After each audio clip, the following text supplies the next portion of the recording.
Bueno, eh, el título de la charla que les traigo hoy es Pruebas extrafuncionales y vamos a ver cómo agregar más observabilidad durante las pruebas funcionales.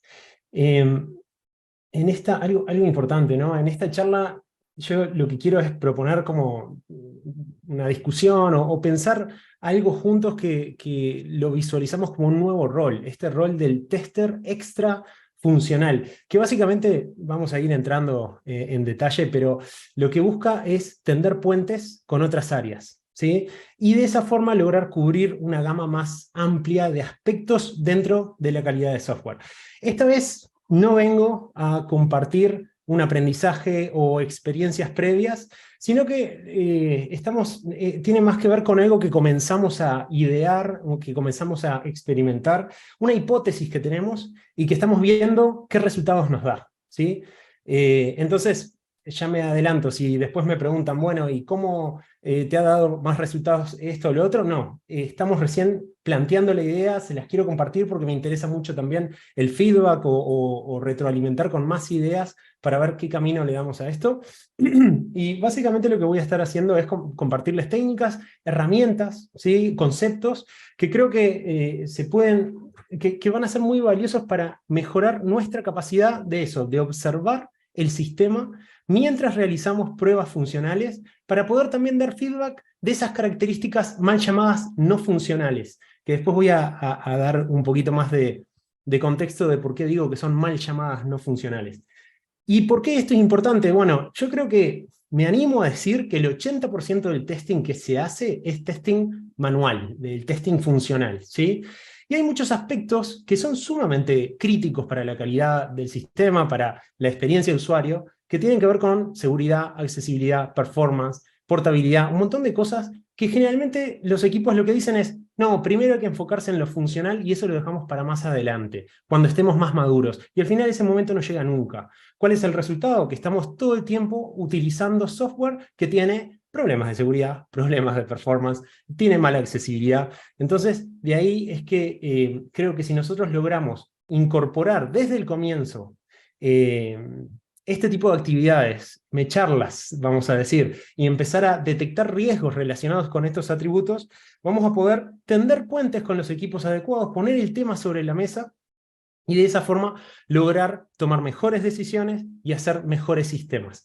El objetivo de esta charla también para mí es poder desmitificar un poco algunos de estos temas, porque generalmente la gente piensa que, uy, performance, eso es rocket science, ¿no? Seguridad, tengo que ser un super nerd experto que viene hace años metido en el tema, y si no, ni siquiera puedo opinar o aprender a usar nada, porque el escalón es muy alto. Y yo lo que creo es que hay un montón de cosas que nosotros nos podemos acercar. No estoy hablando de volvernos expertos en la materia, pero sí de tener un entendimiento básico, manejar el lenguaje, las herramientas típicas, los riesgos más importantes de qué se trata, tener ese tipo de background como para después poder entablar conversaciones productivas con las personas que realmente tienen conocimiento profundo, como, de nuevo, para poner el tema sobre la mesa de manera oportuna. Así que un poco ese es mi objetivo de la charla de hoy. Vamos a ver qué tanto lo logro. Eh, Ahí pude pasar. La charla la organicé de esta forma. Quiero comenzar con algunos conceptos importantes. Después quiero cubrir los aspectos no funcionales que yo considero que son los más importantes o los más comunes para las prioridades que generalmente le dan los negocios, los distintos negocios, así que vamos a estar viendo algunos de ellos en profundidad. Vamos a un poco estar viendo qué herramientas podemos usar. A mí me gustaría incluso que de acá se vayan con ideas de cómo de cómo potenciar su carrera en testing, ¿sí? Visualizándose a futuros como testers extrafuncionales. Y ahora vamos a llegar a ese concepto, ¿sí? Y sobre el final quiero terminar con algunas reflexiones y conclusiones finales. Contarles un poquito sobre mí, Mercedes y Andrés contaron un poquito, pero bueno, hace 17, 18 años que estoy trabajando en testing. Desde el arranque, mi primer trabajo fue en testing de performance y desde entonces no he dejado de estar siempre trabajando en temas de calidad. me gusta dar charlas, podcasts, compartir información, compartir aprendizajes, generar comunidad. He participado en la organización de distintos eventos, acá en Uruguay y en otros lugares también. Hemos participado, bueno, hemos generado varios productos de testing, algunos spin-offs, además de Abstracta.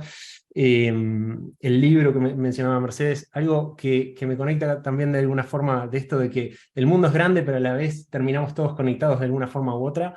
Hice un doctorado en la Universidad de Castilla-La Mancha en España, y uno de los compañeros que tuve en el doctorado es de Popayán, y resulta que es amigo de Mercedes, entonces increíble cómo las cosas se terminan conectando de una forma u otra.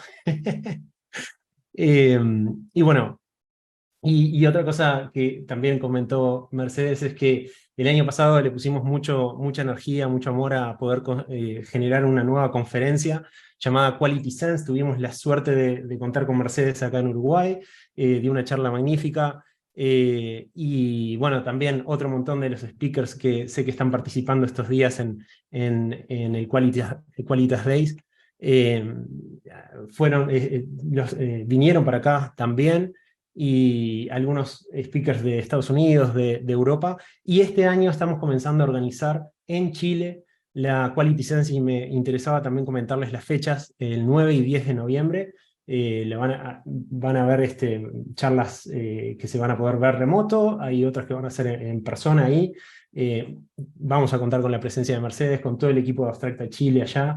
Ya tenemos confirmados 7 speakers internacionales que van a ir para allá, me tiene súper contento, así que ojalá tengamos la posibilidad de seguir desde distintos lugares aportando a hacer crecer y a mejorar y elevar el nivel de la comunidad de testing en Latinoamérica. Así que súper contento con eso. Bueno, comencemos con el primer bloque de la charla, que tiene que ver un poco con algunos conceptos que me parecen importantes para empezar a hilvanar ideas en todo esto. Hace un tiempo llegamos a diseñar esta representación, que un poco lo que intenta es resumir lo que plantea la norma ISO 25000, que habla de calidad de producto de software, ¿sí? Y un poco lo que queríamos con esto es mostrar lo que plantea de los distintos factores de calidad, ¿sí? Cómo cada uno de esos factores tiene atributos de calidad, y lo que nosotros le agregamos, la última capa, es de que para cada uno de los factores de calidad hay un tipo de pruebas asociado. Entonces, por eso es que podemos ver, por ejemplo, para el factor de calidad usabilidad, existen las pruebas de usabilidad. Para desempeño, existen las pruebas de desempeño, de rendimiento, de performance, ¿no? Y así para cada una de ellas.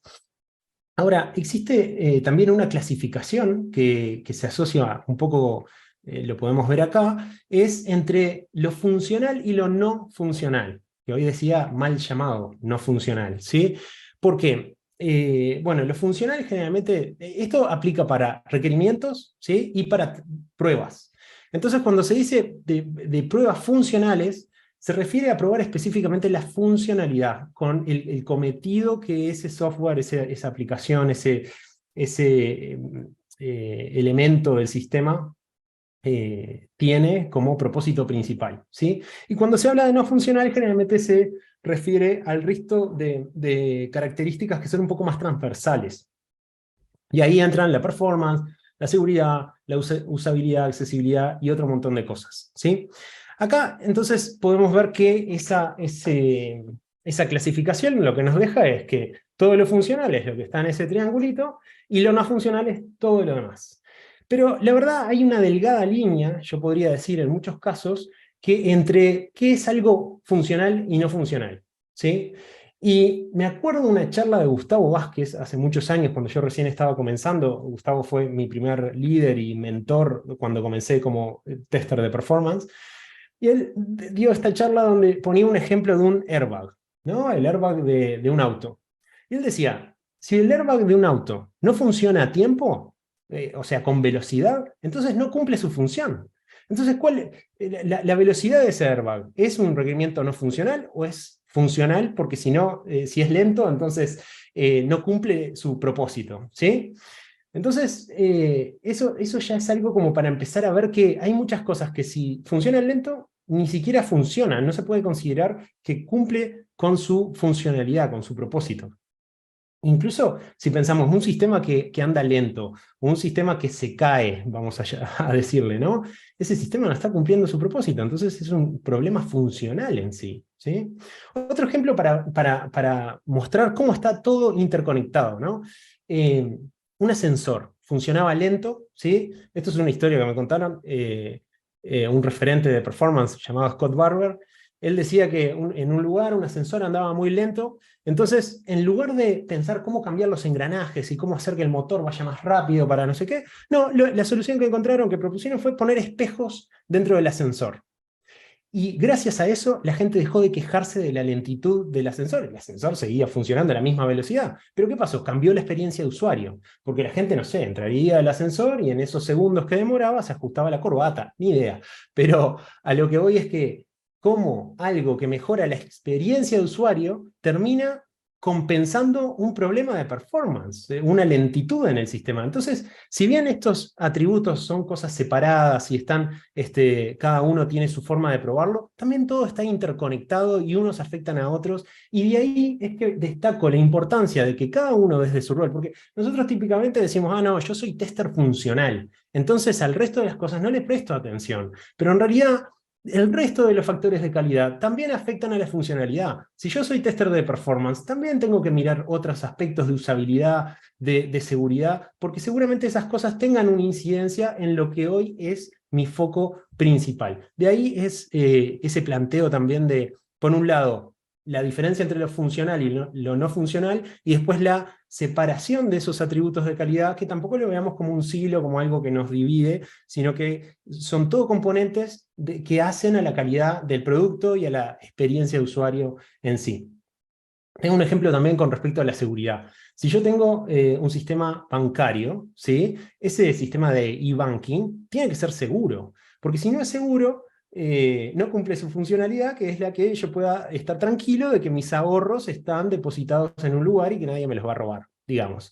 Pero tampoco tenemos que pensar que la seguridad es algo que es solo para los bancos, porque en realidad cualquier sistema tiene un control de acceso, un login, y si nosotros no lo realizamos de una manera adecuada, podemos estar generando muchos problemas, ¿no? Entonces, de ahí es que hay muchos riesgos que nosotros tenemos que estar intentando prestarle atención también relacionado a esto también de la seguridad. Ya hay muchos referentes de la industria que están hablando de si el término de no funcional es un término adecuado o si deberíamos buscar otros nombres, como podría ser, algunas propuestas fueron parafuncional, requerimientos parafuncionales o requerimientos extrafuncionales, y esa es un poco la que nos gustó más a nosotros, y por eso hoy acá titulé en base a esa terminología. Ahora, vieron que en el título de la charla había una segunda parte que dice más observabilidad durante las pruebas funcionales. Entonces me parece importante hablar un poquito de qué significa esto de la observabilidad, que es una palabra que ya se está convirtiendo en un buzzword. Todo el mundo habla de observabilidad, cada vez más, pero veamos un poco de qué se trata.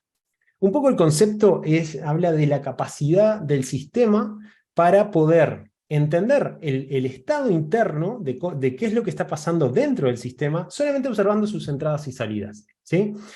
Que eso en otra forma de verlo, podríamos decir que lo que queremos es lograr visualizar y entender qué es lo que pasa en el sistema con la información que tenemos disponible. Y a veces lo que tenemos que hacer es disponibilizar más información. Y ahí es donde se vuelve esencial mejorar la monitorización, los sistemas de control, para poder realizar mejores diagnósticos a los sistemas que nosotros estamos prestándole atención. Esto toma más relevancia todavía con la complejidad de los sistemas de hoy en día, que la mayoría están en la nube, no están en un servidor en la oficina de al lado, están en la nube. Generalmente estamos hablando de sistemas con microservicios, distintas capas, distintos componentes, todo tipo de tecnologías mezcladas, dependencias internas, externas. Entonces, el poder entender qué es lo que pasa, dónde están los cuellos de botella, dónde están los problemas, para eso necesitamos cuidar y mejorar la observabilidad del sistema. Estos mecanismos nos van a permitir estar preparados para lo inesperado, ¿sí?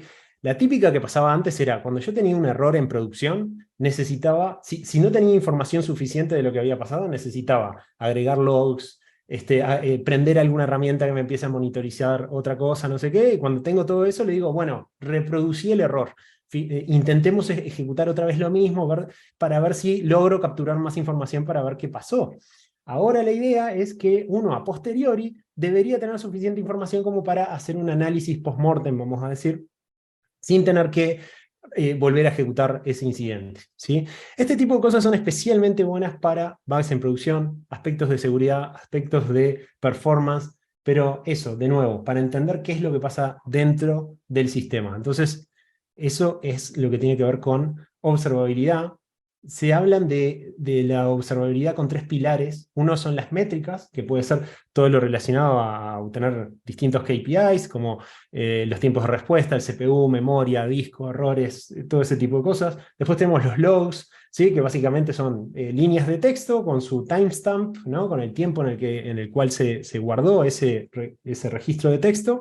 Y después, por otro lado, tenemos las trazas, que esto quizás sea un pelín más difícil de comprender, entonces tengo esta imagen para apoyarme para la explicación, que básicamente lo que uno quiere entender es, desde que alguien hace clic en un botón en la interfaz del usuario, eso desencadena una serie de requests o de solicitudes en distintos componentes de la infraestructura y llega a la base de datos, a un sistema externo, todo eso. Entonces yo quiero tener como una visión que me permita entender qué pasó en cada una de las capas del sistema, los distintos servicios, cuánto tiempo llevó cada una de esas ejecuciones, qué datos se utilizaron, todo eso, poder capturarlo y guardarlo en una base de datos centralizada, por ejemplo, que uno pueda accederla, filtrarla, compararla. Todo eso es lo que nos permite trabajar todo lo que tiene que ver con la observabilidad y las herramientas que están surgiendo alrededor de esto. Habiendo visto estos conceptos, ahora la pregunta que me surge, que me gustaría profundizar en el resto de la charla, es si un tester, pero tester más que nada, tester funcional, ¿verdad? Si puede observar cuestiones de seguridad, performance y accesibilidad. Esas son las tres que me quiero enfocar, ¿sí? Vimos que hay otro montón de atributos no funcionales, pero esos son los tres que me quiero enfocar hoy.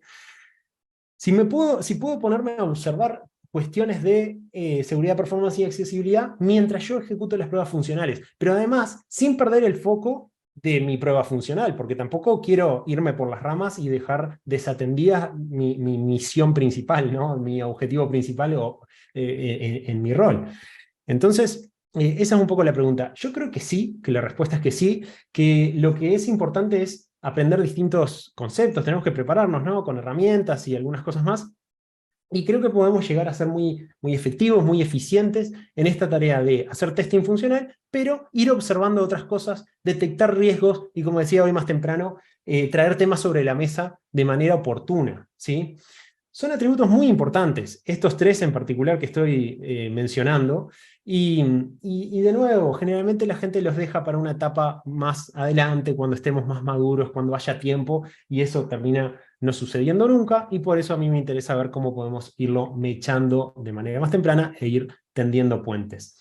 En esto de tender puentes, me interesaba recalcar el hecho de que es tender puentes, no es sustituir, ¿sí? No quiero eliminar el equipo de seguridad y que yo ahora me hago cargo de todo. No, al revés, quiero tener el entendimiento básico como para poder decir, esto me huele mal. Acá hay una bandera roja que quiero levantar y voy a llamar al equipo de infraestructura, a desarrollo. Es algo parecido, muy alineado a lo que plantea la cultura DevOps, ¿sí? Que lo que hace es tender puentes entre desarrollo y operaciones. Acá nosotros también, en este rol de testers extra funcionales, estaríamos intentando hacer eso entre distintos equipos, siendo aliados para crear sinergias, digamos, y colaborar con los objetivos que tienen los otros equipos, pero mientras yo hago mi trabajo, ¿sí? Con este enfoque, entonces, no estaríamos siendo expertos en performance, sino tener los conceptos básicos, ¿sí? Yo me acuerdo que hace un tiempo un cliente nos dijo que algo que estaba muy contento, muy conforme, es que le estábamos ayudando a que los testers fácilmente estaban pudiendo detectar cuándo podía haber algún issue potencial de performance y que lo traían de forma mucho más oportuna, mucho más clara, incluso sin ser expertos en el tema, ¿sí? Y eran capaces de disparar esas conversaciones, y a mí me parece que ahí es donde está el valor, a eso es lo que tenemos que apuntar con esto, ¿sí? Veamos un poquito más en profundidad estos tres aspectos de los que les estoy hablando de los aspectos no funcionales, ¿sí? Que de nuevo son los que yo creo que son más importantes en el común de los casos. ¿Bien? La performance es uno de ellos. ¿Qué significa performance? Como para ponernos un poco todos en la misma página. Básicamente cuando hablamos de performance hablamos, por un lado, de velocidad, de throughput, ¿sí? De cantidad de trabajo por unidad de tiempo. ¿Cuántos requests por segundo estoy pudiendo atender? ¿Sí? ¿Y qué tan rápido los estoy pudiendo atender? Pero no solamente se trata de eso, sino que también tenemos que mirar la cantidad de recursos que me requiere poder atender esa cantidad de requests o de solicitudes con esos tiempos de respuesta. Porque si yo respondo súper rápido, pero me consumo todo el CPU del servidor, entonces mi performance no es buena. ¿Bien? Entonces hay que tener un poco en cuenta las dos cosas. Por otro lado, algo importante es que cuando uno prueba performance, no necesariamente estamos hablando de pruebas en concurrencia, porque la mayoría de las veces habrán escuchado, o incluso me habrán escuchado en alguna charla, hablar de cómo se prueba la performance y que hay herramientas que te permiten simular carga y simular concurrencia y no sé qué. No es la única forma. Ahora vamos a ver algunos ejemplos de uno puede realizar ciertas pruebas que descubren riesgos relacionados a la performance también sin hacer esas simulaciones. Yo creo que la performance es un factor crítico para la experiencia de usuario. Hay casos muy populares de fracasos estrepitosos, digamos, como problemas. Me acuerdo en Game of Thrones, cada vez que había un episodio nuevo, se colgaba todo, nos quedábamos con esas ganas de ver qué era lo que pasaba, ¿no? Pero sin ir a esos extremos, ¿no? De tanta demanda a nivel global, ¿sí? Que a un mismo momento estábamos accediendo todos de todos lados del mundo. También hay estudios que indican por ejemplo, Amazon diciendo de que por cada segundo extra perdían tanta cantidad de miles de dólares, ¿no? Y tampoco hay que ser Amazon para prestarle atención a estas cosas, nada más, ¿no? Hay otro estudio de Google que está muy interesante porque lo que hacen es vincular la experiencia de usuario o incluso desde un nivel cognitivo ante distintos tiempos de respuesta. Entonces lo que dice es que si las respuestas son de menos de tantos milisegundos, entonces uno ve las cosas como algo fluido. Si empiezan a ser más de tantos milisegundos, entonces uno empieza a notar cortes. Ya después de tantos segundos, no me acuerdo exactamente cuánto era, uno se empieza a distraer. Y ya entonces no soy tan eficiente utilizando la aplicación que estoy utilizando, y ahí ya podemos hasta empezar a hablar de temas de frustraciones o enojos con la aplicación, y cuando eso empieza a pasar, yo ya me hago una idea de la marca, no solamente de la aplicación, de la empresa que hizo eso, y entonces ya me hago una idea. Por eso existen tantos memes en Internet hablando de lo lento que es el Internet Explorer. Y eso es algo que seguramente generó un golpe en la imagen de Microsoft, y hoy en día es algo que lo tenemos asociado. Y entonces de ahí es que, por mencionar algunos ejemplos de por qué es importante prestarle atención a eso. Ahora, ¿cómo podemos incorporar aspectos de performance en esta idea del testing extrafuncional? ¿Sí? Una de las ideas, digamos, los objetivos principales es poder detectar degradaciones en la performance, ¿sí? En cada ciclo de prueba, o sea, cada vez que ejecuto pruebas funcionales, poder detectar lentitudes o consumos excesivos de recursos, ¿sí? Y especialmente cuando hay cambios con respecto a la última vez que hice esta misma prueba, ¿sí? Si empiezo a notar que el sistema empieza a andar más lento o que empieza a consumir más recursos. Es importante también poder analizar cómo el sistema funciona, ¿sí? Cuando tengo ciertas limitaciones de performance. Por ejemplo, ¿qué pasa si en lugar de acceder a esta aplicación desde la última versión de iPhone, accedo desde un modelo que tiene menos memoria? ¿Cómo eso puede afectar no solamente la performance de la aplicación, sino también su funcionalidad? Bien, ese tipo de piensos.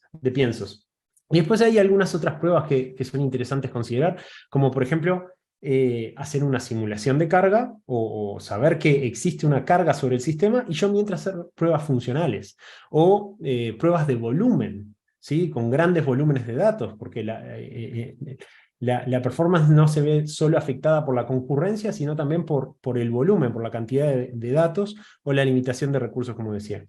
Un ejemplo que tengo, me acuerdo de un tiempo atrás, recuerdo que había un sistema que estábamos preparando unos scripts y había una página que traía el dato del usuario y una lista de datos asociados. Ahora, en un momento nos dimos cuenta que esa lista no estaba paginada. Entonces se nos ocurrió probar qué pasaba si traía un usuario que tenía asociado, en vez de 20 registros, 300 registros. Y vimos que los traía todos.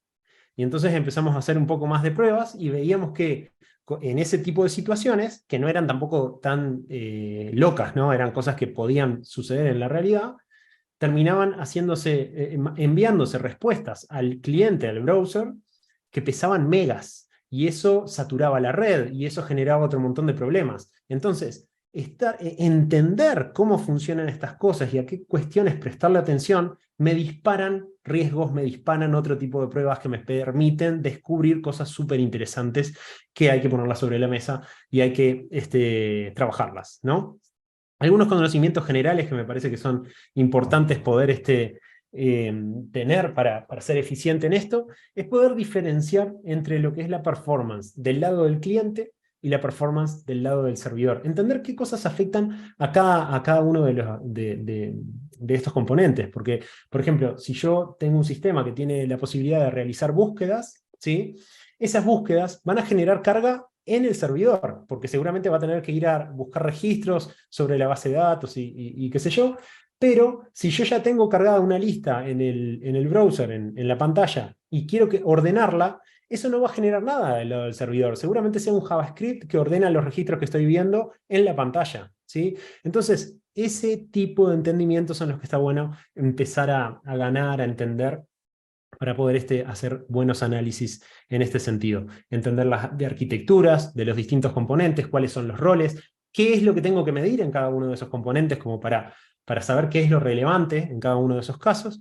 Y después hay un montón de herramientas que me permiten hacer análisis automáticos. Más adelante les voy a mostrar un poquito sobre Google Lighthouse, que es una herramienta que no hay que instalar nada, sino que viene en el browser y te permite hacer un análisis completamente automático. Y también pasa con AppTeam para mobile, ¿sí? Google Lighthouse es para aplicaciones web, y en ambos casos lo que sucede es que uno termina generando, sin hacer nada más que un clic, alguna cosa, termina generando un reporte con un montón de fallas o potenciales problemas, ¿sí? Y no solamente tiene eso, sino que las tiene categorizadas por urgente, digamos, por severidad, y una lista de posibles soluciones, no solamente los errores, sino de cómo se podrían solucionar. A mí me parece súper importante empezar a entender esos reportes, ¿sí? Entender qué significa cada una de las cosas que sugiere. Y después otro tipo de herramientas que me parece muy bueno que ganemos confianza trabajándolas, son todas aquellas que entran en la clasificación de APMs, que significa Application Performance Management. Y ahí entra Datadog, Dynatrace, New Relic, Grafana. Hay un montón más, existen algunas open source.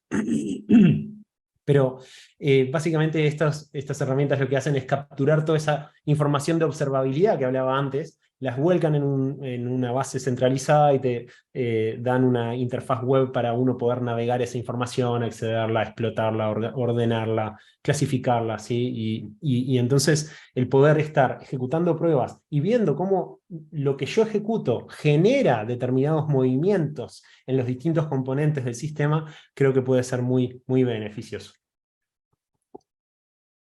Bueno, pasemos a hablar de seguridad.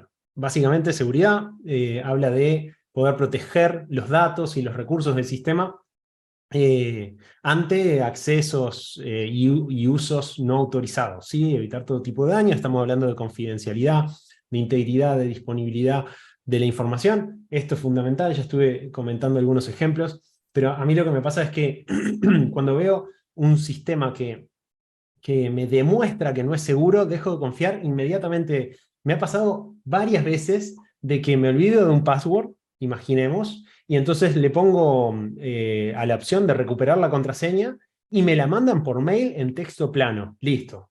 Eso sucede, borro la cuenta, le pido que borren todos mis datos y no vuelvo a utilizar nada de esa empresa, porque me están demostrando que no saben proteger los datos que yo les estoy confiando, ¿sí? Y esto me ha pasado varias veces. Entonces, el tener un entendimiento de de que un texto plano, un password enviado por mail en un texto plano es algo que es una red flag, de nuevo, súper crítica, creo que es el tipo de cosas que todos deberíamos tener presentes y trabajar. ¿Cómo podemos integrar esto de la seguridad en nuestras pruebas extrafuncionales? Bueno, como objetivo yo me pondría el poder detectar vulnerabilidades, ¿sí?, de seguridad mientras hago las pruebas funcionales, el poder detectar incumplimientos a algún estándar, alguna norma, ¿sí?, como puede ser PCI o OWASP o algún otro estándar que aplique para el entorno de ustedes. Ahí es necesario conocer de estos estándares, es necesario. Esto parece tonto, pero es súper importante. Es necesario identificar qué información es sensible. Recién decía, un password en texto plano. Me doy cuenta que eso es una información súper crítica y que el hecho de que esté en texto plano es un riesgo. Estamos hablando de passwords de datos bancarios, identificación de usuarios, información médica, no sé, hay un montón de cosas que tenemos que entender de que eso no puede ser tratado como un dato así nomás y que no puede estar ni en un log ni en una base de datos, digamos, sin estar protegida. Hay un montón de cosas que eso, entender qué es sensible y qué puede generar un problema es básico. Y por otro lado es importante conocer cuáles son los ataques y las vulnerabilidades típicas. ¿Qué significa un SQL injection? ¿Qué significa un phishing? ¿Sí? ¿Qué implica ese tipo de técnicas y cuáles son los riesgos asociados? Entonces, por ahí me parece que ese entendimiento, ese lenguaje, de nuevo, ¿no?, lo que decía más temprano, ese lenguaje básico lo deberíamos aprender. Algunas herramientas que me parece que están muy a la mano, estas dos. OWASP tiene una herramienta que se llama SAP, que hace lo mismo que decía del Lighthouse, que uno puede decir, haceme una prueba de seguridad a este sitio, a esta URL, y entonces me tira un reporte de un montón de ataques automáticos que intenta hacer. Eso puede ser un punto de entrada. Para mobile existe esa otra aplicación, MobSF, que creo que también nos permite no solamente hacer análisis estáticos y este tipo de análisis automáticos, sino que nos permite también uno hacer una exploración sobre el sistema y mientras estas herramientas se quedan escuchando lo que va pasando y después nos dicen, mira, de todo eso que vos recorriste en la aplicación, estos son los riesgos que encontré. No significa que todos sean errores, ahí es donde es importante entender lo que nos está reportando y ver qué cosas vale es como vale seguir invirtiendo esfuerzo en trabajarlo, en llevarlo al equipo, ¿no? Eso es parte del desafío también. Y en accesibilidad, cuando hablamos de accesibilidad, es la capacidad de un sistema de ser accedido, ¿no?, por todas las personas, ¿sí?, de manera eficaz y sin barreras, como dice ahí, independientemente de si la persona tiene alguna discapacidad o también por cuestiones de contexto, porque podemos estar pensando en alguien que tiene problemas visuales o alguien que está en un lugar con poca luz, ¿sí? O, por ejemplo, algo que nos pasa mucho a los uruguayos, estamos con el termo y el mate bajo el brazo, entonces tenemos que ser capaces de operar una aplicación en el celular con un solo dedo. Parece tonto, pero en realidad lo que quiero mostrar con esto también es que al mejorar la accesibilidad, no solamente estamos eliminando las barreras para aquellas personas que quizá tengan algún tipo de discapacidad que les complica utilizar los sistemas tal como están hoy, sino que le estamos mejorando la usabilidad a todo el mundo. Es lo mismo que pasa con las rampitas que hay en los cordones de las veredas, que esas originalmente se hacen por las sillas de rueda, pero en realidad una vez que tenés la rampita, los cochecitos de bebé pasan más fácil, las bicicletas pasan más fácil, si alguien va con una valija, con un carrito de la compra, no sé, entonces termina mejorando la experiencia a todos. Entonces, la pregunta interesante a hacer acá es cómo incorporar accesibilidad dentro del testing extrafuncional, ¿sí? Lo importante como objetivo sería poder detectar issues de accesibilidad o incumplimiento de algún estándar, que también existen un montón de estándares para accesibilidad. Acá lo que les recomendaría es que investiguen un poquito en el país donde están, cuál es la normativa y cuál es el estándar que más aplica. Acá en Uruguay, por ejemplo, salió una normativa recientemente que se basa en el estándar WCAG, entonces me parece más relevante aprender más en profundidad ese estándar, ¿sí? Entonces vamos a necesitar conocimiento de los estándares, conocer también cuáles son las herramientas de apoyo y cuáles son los usos alternativos en modo accesibilidad. Porque, por ejemplo, todos los celulares tienen un modo de accesibilidad que te permite recorrer las aplicaciones con el lector de pantalla. ¿Sí? No hay que instalar nada, ya viene en el sistema operativo. O tiene un magnifier, con una lupa que te aumenta el tamaño de la letra. También otra opción para quien no puede utilizar un mouse o un trackpad es poder utilizar la aplicación solamente con el teclado. Pero para poder hacer eso, también para que los distintos mecanismos de soporte, de apoyo, funcionen bien con la aplicación, hay que programar la interfaz de manera adecuada. Y también hay que conocer cuáles son los mecanismos para programar las interfaces, ¿sí?, que me permitan hacer un buen uso de esas herramientas de apoyo. Entonces, por ejemplo, ahí entran los textos alternativos para las imágenes. Así los lectores de pantalla pueden leer ese texto.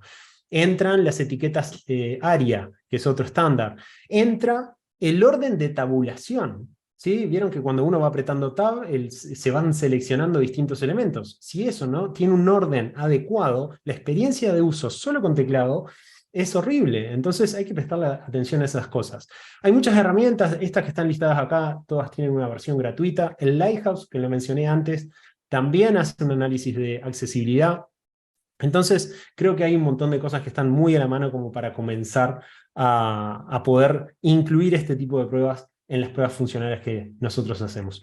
Con respecto a herramientas, y considerando que no tengo tanto más tiempo, si bien tenía varias para querer mostrarles, les quiero mostrar un poquito nada más. Espero que sigan viendo mi pantalla. Ahí, a ver si... ¿Ahí están viendo? Sí, están viendo. Bueno, esto es el browser, ¿no? Google Chrome. Entonces, y esto es un sitio de pruebas de demo para una herramienta de performance. Pero lo que les quiero mostrar es que dentro no tengo nada instalado especial. Lo único que tengo es el Chrome. Voy acá, la forma más fácil de accederlo, voy a inspeccionar. Me aparecen las DevTools del Chrome. Y acá hay una pestaña que dice Lighthouse. ¿Sí? Acá hay distintas formas de seleccionar de cómo queremos hacer esto, ¿sí? ¿Vieron lo que les decía de que podemos hacer, podemos pedirle a esta herramienta que me analice esta página donde estoy parado ahora, o que me analice todo un recorrido que haga sobre el sistema? Ahora voy a elegir para que me recorra esto nada más, y la pongo a analizar, y lo que está haciendo es recargando la página, está haciendo algunos chequeos, debe tener algún tipo de checklist de un montón de cosas, y ahí me va a terminar generando un reporte con un montón de análisis, estadísticas de issues que detectó automáticamente en varias categorías. Porque, por ejemplo, en performance me dice 100 puntos. Anda bárbaro de performance. Tiene sentido porque esto es un sitio de pruebas de una herramienta de performance, entonces ellos deben saber prestarle atención a esas cosas, pero como es un sitio de demo, no le prestaron mucha atención a la parte de accesibilidad. Entonces, acá me dice que en accesibilidad está bastante pobre, hay algunos chequeos tipo de buenas prácticas, y otro aspecto súper importante es el SEO, que tiene que ver con cómo los buscadores son capaces de encontrar nuestros sitios, ¿sí? Entonces, uno puede venir acá abajo, tiene algunas métricas más, algunas capturas de pantalla que hizo, algunos diagnósticos, ¿sí? Todo esto está para la parte de performance, y en accesibilidad otro montón de cosas. Y entonces ahí empieza a tirarme no solamente el problema que encontró, por ejemplo, esta imagen no tiene un texto alternativo, ¿sí? Lo que decía hoy para los lectores de pantalla. Y entonces por ahí me explica un poquito más, podría aprender a qué es lo que tengo que hacer para solucionarlo. Entonces, el empezar a jugar con esto, a empezar a hacer exploraciones, ver qué resultado me da, empezar a ver qué soluciones me sugiere, eso me va a permitir cada vez hacer un trabajo mucho más eficiente, entendiendo qué cosas tienen sentido para mi sistema y cuáles no tanto, ¿sí? Así que vamos a seguir por acá. A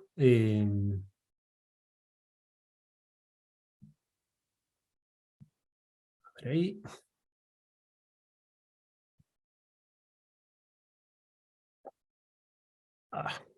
No, ahí. Entonces, de esto que les estaba contando, esto es Lighthouse. Algo parecido pueden hacer con Aptim, hay una versión gratuita. Esta es la misma idea, pero para mobile, ¿sí?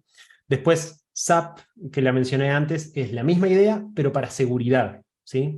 Y también genera un reporte con un montón de potenciales issues, de cómo solucionarlos, cuál es el impacto, pero de nuevo, genera tanta cosa que tampoco se trata de agarrar esos reportes y mandárselo a los desarrolladores diciendo, mira todo lo que encontré, ¿no? Parte de nuestro desafío es desmenuzar eso y entender qué de todo eso puede ser un riesgo real para mi negocio en este momento, ¿sí? Ahí hay un desafío muy grande para que tampoco que dejen de creer en nosotros y decir, ah, pasó esta herramienta automática, me manda un reporte, hay 200 issues y ¿qué voy a hacer yo, no? La idea es que esto sea un aprendizaje, una colaboración y un entendimiento real de las necesidades del negocio. También quería, en esta slide, lo que traigo son algunas ideas para aquellos que están trabajando en automatización de pruebas. Porque uno, cuando hace automatización de pruebas, también es testing funcional, ¿verdad? Pero de manera automática. Y lo que quiero mostrarles es que todas estas herramientas las podemos incluir en nuestra prueba automatizada para también traer cuestiones de performance, de accesibilidad y de seguridad dentro de las mismas pruebas. Por ejemplo, AppTeam y las DevTools de Chrome es posible acceder a la información, a las métricas, a todos los issues que encuentra de manera automática dentro de la misma ejecución. JMeter DCL, JMeter es probablemente la herramienta open source más popular de pruebas de performance.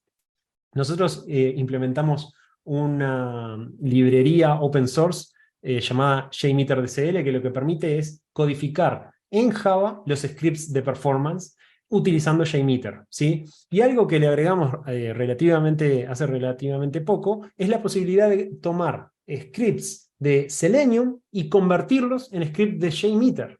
Entonces eso me permite que si yo ya tengo una prueba automatizada con foco funcional, fácilmente puedo generar una prueba de performance.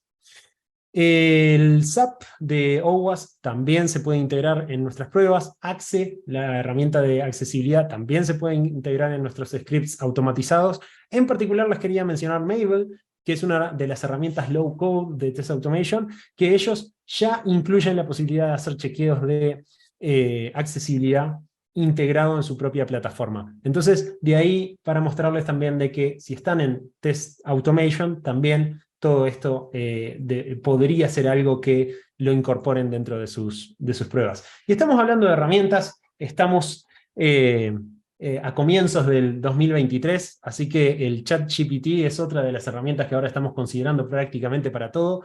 Les quiero mencionar un ejemplo concreto.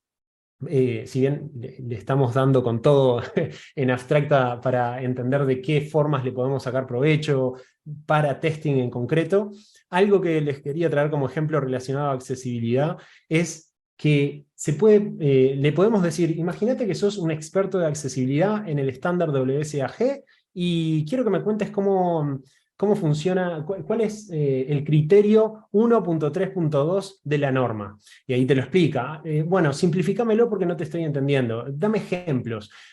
¿Cómo podría probarlo? ¿Cómo chequeo de que esto que me estás contando funciona o no funciona? E incluso algo que podemos hacer es agarrar un trozo de HTML y decirle acá, ¿ves algún issue de accesibilidad? ¿O cómo puedo mejorar la accesibilidad de este HTML? Y todo ese tipo de cosas creo que de nuevo, como todo el mundo sabe, esto recién está comenzando y creo que puede ser una herramienta súper válida.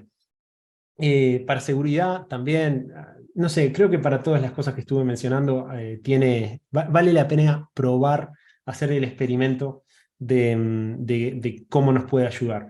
Y luego la otra pregunta relacionada un poco a inteligencia artificial y qué sé yo, es ¿cómo podría ser un copilot para testers? O sea, ¿qué sería un tester copilot? ¿Sí? ¿Cómo estaría tener un asistente que a medida yo vaya haciendo pruebas, me vaya sugiriendo otras cosas, me resuelva algún tipo de problemas, me aplique algún determinado tipo de técnicas? Así que en ese tipo de cosas también estamos investigando y explorando un poco con el equipo. Bueno, para ir cerrando, algunas conclusiones finales. A mí me parece, me encantaría que de acá se vayan con las ganas de seguir aprendiendo esos conceptos. Espero haberles traído algo, aunque sea introductorio, pero hay muchísimas herramientas para seguir explorando, para probarlas. para ver cómo integrarlas dentro de sus pruebas funcionales y entender entendiendo las prioridades de negocio, ver cómo reportar esos riesgos, esos issues que vamos encontrando, ¿no? Porque de nuevo, si me tira 300 issues, capaz que eso no significa que tenga que atenderlos a todos, pero si hay 300 issues, quizá alguno ese es un indicador de que algo a mejorar hay, de que quizá no le estábamos prestando atención suficiente a ese aspecto de calidad, ¿sí?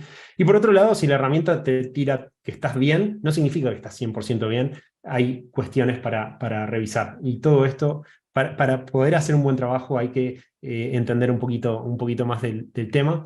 Yo creo que lo que me gustaría invitarlos es que se animen a experimentar ustedes también, que aprendan, que sigan profundizando y que puedan embeber estas actividades estas actividades de testing no funcional dentro de sus pruebas funcionales y que si empiezan a ver resultados o si no les funciona o si tienen dudas, que me contacten, me encantaría seguir iterando, aprendiendo juntos sobre todo esto y de esa forma yo creo que entre todos lograr mejores formas de hacer nuestro trabajo como testers.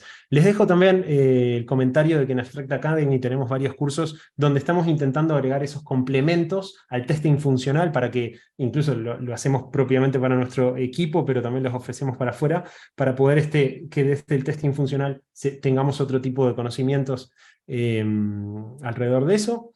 También les dejo algunos artículos que me parecen relevantes. En particular les quería mencionar, que es la historia de un chico de nuestro equipo que pasó de tester funcional a tester de performance y cuenta un poco su relato de cómo fue esa transición.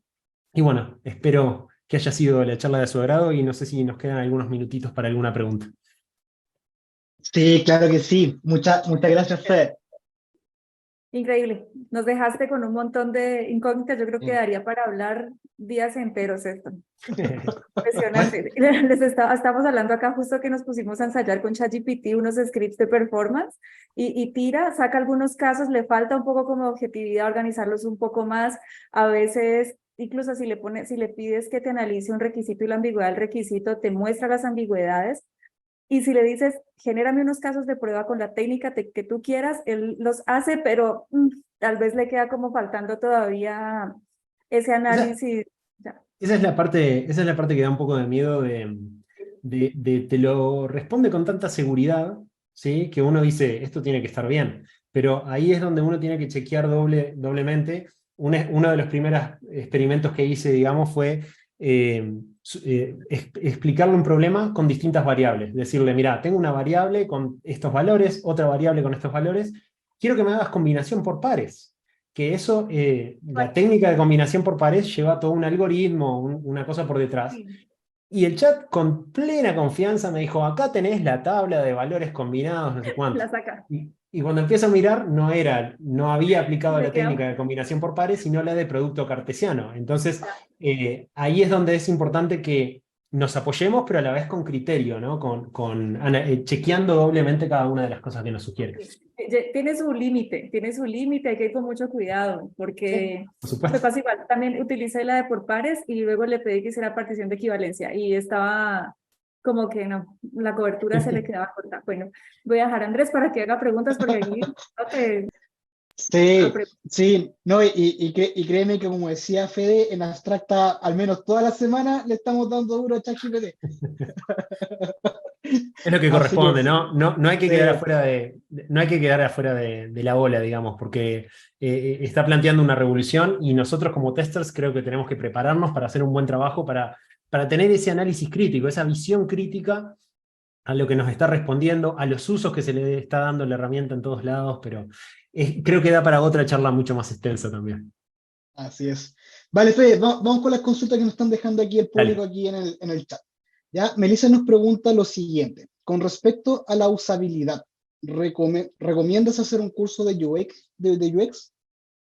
Sí, ahí me parece que como primer paso quizá sea entender lo que plantean las heurísticas de Nielsen. ¿sí? Son 10 heurísticas de Nielsen, es algo básico, y eso, qué buena la pregunta, porque además es algo que que una vez que lo entendemos, mientras estamos haciendo pruebas funcionales, podemos estar tipo observando y detectando cuestiones que pueden mejorar la usabilidad, aplicando. Las técnicas, las heurísticas de Nielsen no solamente son buenas como para identificar los problemas, sino para dar un argumento de por qué vale la pena cambiar determinada cosa. Y que no es criterio mío, porque yo tal vez digo, no, me gustaría que estos dos botones estén más agrupados.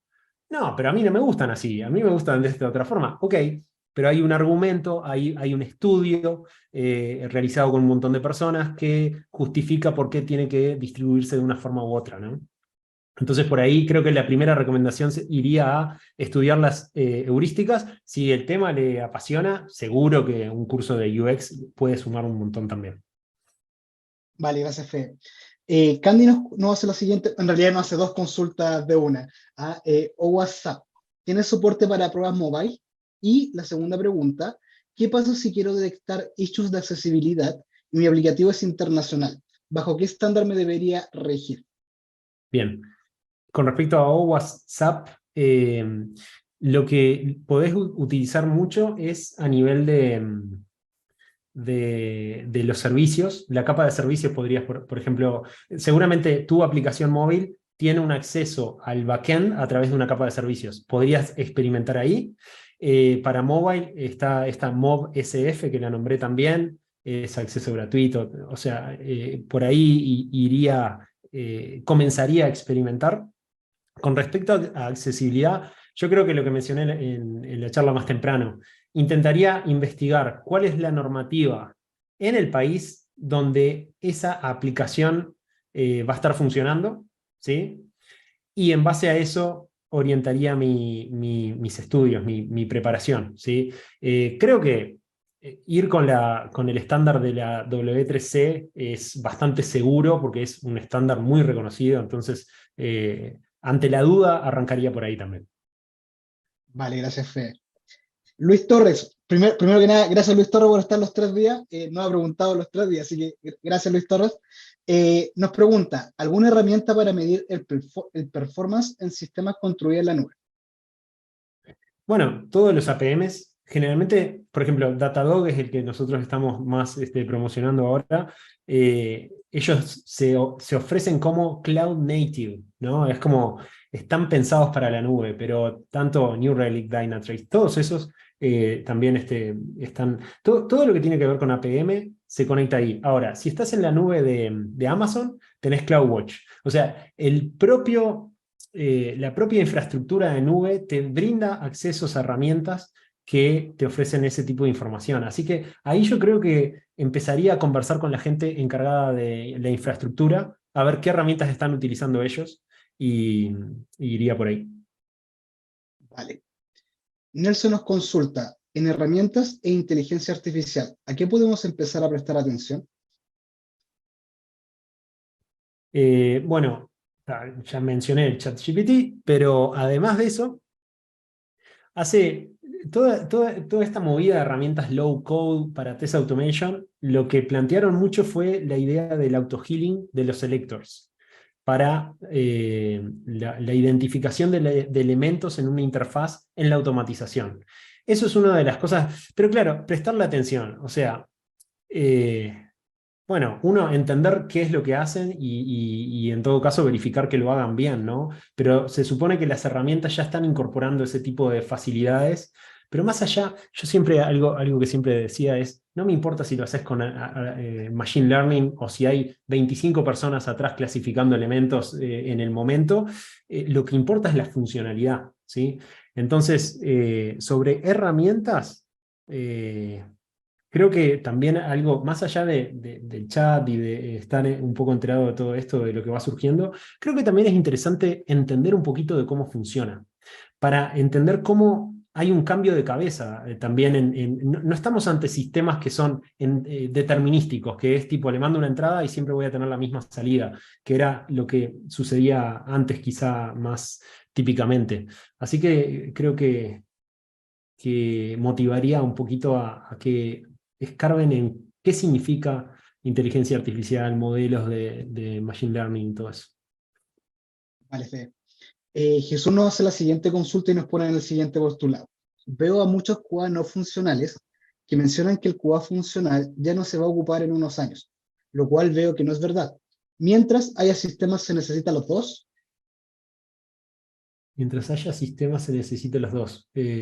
Sí, en esta también hay otra pregunta que se hace muy típicamente, ¿no? Es si con lo de la inteligencia artificial van a desaparecer los testers. A mí me parece, ya lo he dicho varias veces, creo que hay más chance de que desaparezcan los desarrolladores a que desaparezca el rol de desarrollador a que desaparezca el rol de tester. ¿Por qué? Porque cada vez va a ser más fácil desarrollar, cada vez van a haber más sistemas que van a bajar la barrera de conocimientos que uno tiene que tener para poder generar un sistema. ¿Sí? Entonces, el día de mañana quizá yo escribo, quiero una aplicación móvil que se conecte con no sé qué, no sé cuánto, y tal vez me logra generar una primera versión, ¿verdad? El tema es que siempre vamos a necesitar a alguien que se ponga, que tenga una visión empática con el usuario, con dónde va a estar funcionando eso, de cuáles son las distintas características de calidad que importan para mi negocio, cómo probarlas. O sea, creo que hay algo muy humano en el testing que no visualizo que vaya a ser reemplazado en el corto plazo. Quizá me equivoco porque esto está avanzando muy rápido, pero creo que todos los factores de calidad siguen siendo importantes y de hecho creo que cada vez hay más factores de calidad. Porque, por ejemplo, mencioné observabilidad. La observabilidad no está planteada por la ISO 25000, pero la observabilidad es otro atributo de calidad que apareció por la tecnología, digamos, motivado por la tecnología más compleja de los últimos años. El SEO no está, la posibilidad de ser encontrado por un motor de búsqueda como Google, eso no está dentro de los atributos de calidad planteados por la ISO, pero hoy en día todos le prestamos atención a que nuestro sistema, que nuestra web sea accedida por los buscadores. El día de mañana yo voy a querer que la información que yo expongo sea encontrada por los buscadores que utilizan un motor de inteligencia artificial. Así que va a haber una nueva versión de SEO que vamos a tener que estar trabajando. Entonces creo que van a haber cada vez más factores de calidad a los cuales prestarle atención y espero estar respondiendo a la pregunta con todo esto. Vale, Fede, y la última consulta, que yo sé que es un tema polémico y que yo creo que a todos nos ha pasado. ¿Cómo hacer para introducir al equipo de desarrollo en las pruebas extrafuncionales? De tal forma que al reportar issues no se desechen por él, luego lo revisamos. Claro, ahí creo que es esto, pero esto es siempre. O sea, esto es independiente si es extrafuncional, si es performance, seguridad. Creo que algo que siempre tiene que pasar es el por qué. En inglés hay una estructura que se dice what, so what, now what, que sería el qué, el por qué eso es importante y el qué vamos a hacer al respecto. Si yo solamente te reporto algo y no te aclaro el por qué eso es importante, no te voy a llevar de la misma manera. Si en cambio digo, mira, estos dos botones, como decía antes, el ejemplo tonto este que mencionaba antes, estos dos botones creo que son mejores si van más juntitos. Bueno, eso, si explico que hay toda una motivación detrás que va a hacer que sea más fácil entenderlo y va a reducir, no sé, creo que eso va a motivar más a quien tenga que resolver el issue.